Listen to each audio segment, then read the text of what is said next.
Assalamualaikum warahmatullahi wabarakatuh. Selamat pagi semua. Untuk hari ini kita akan membahas materi fisika di bab 1 tentang listrik arus searah di pertemuan pertama ya. Nah, sebelumnya kalian tahu listrik kan? Listrik itu sangat dibutuhkan manusia dalam kehidupan sehari-hari. Contohnya, ketika kalian ingin mengecas handphone, kalian pasti membutuhkan listrik. Ketika kalian mandi ingin menyalakan sanyo agar air keluar, pasti membutuhkan listrik. Ketika malam hari untuk menyalakan lampu pasti membutuhkan listrik, dan masih banyak yang lainnya ya. Semakin banyak alat elektronik yang menggunakan listrik, itu tarif biaya pembayaran listrik juga semakin besar. Makanya kurangi pemakaian listrik ya agar tidak boros. Paham? Nah, listrik ini arus listrik ya. Arus listrik itu tidak dapat dilihat. Dia itu sama seperti angin, tahu kan angin atau udara ya. Udara itu tidak bisa terlihat, tapi bisa dirasakan.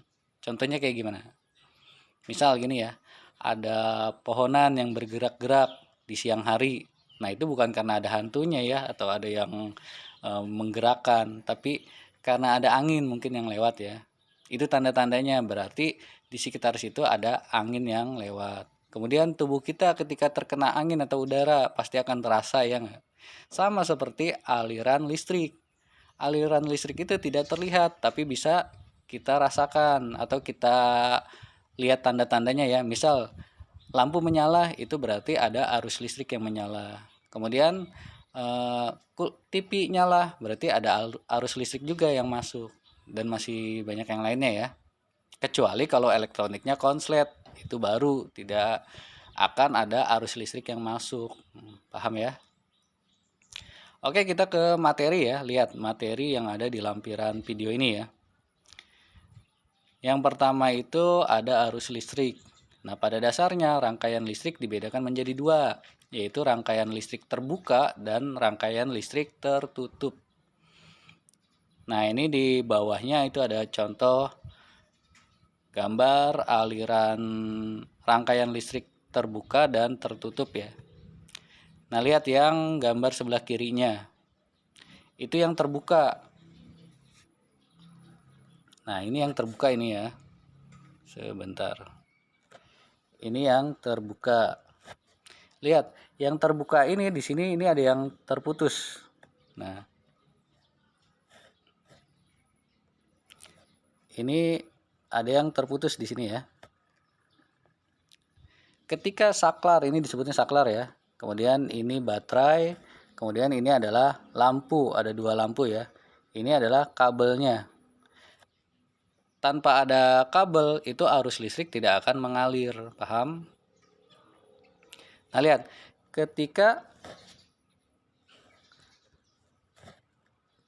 si saklar ini disambungkan, nah maka arus listrik yang bersumber dari baterai ini akan mengalir melalui tembaga ya, dan akan menyalakan dua buah lampu yang ada di sini. Ini namanya rangkaian tertutup. Jadi ketika rangkaian tertutup itu pasti akan ada arus yang mengalir. Kalau rangkaiannya terbuka berarti tidak ada arus listrik yang mengalir ya. Paham untuk membedakannya? Nah, kemudian pada rangkaian listrik tertutup terjadi aliran muatan-muatan listrik. Aliran muatan listrik positif identik dengan aliran air. Artinya gini ya, air itu kan mengalir dari dataran tinggi ke dataran rendah kan. Sama seperti listrik juga. Listrik itu mengalir dari potensial tinggi ke potensial rendah. Paham ya? Nah, selanjutnya arus listrik mengalir dari potensial tinggi ke potensial rendah. Nah, ini yang tadi saya sebutkan ya. Yang potensial tinggi itu bernilai positif, sedangkan yang potensial rendah itu bernilai negatif. Sedangkan muatan elektron mengalir dari potensial rendah ke potensial tinggi. Oh, ini terbalik ya. Ini jangan ditulis. Yang ini coret aja ya, jangan ditulis.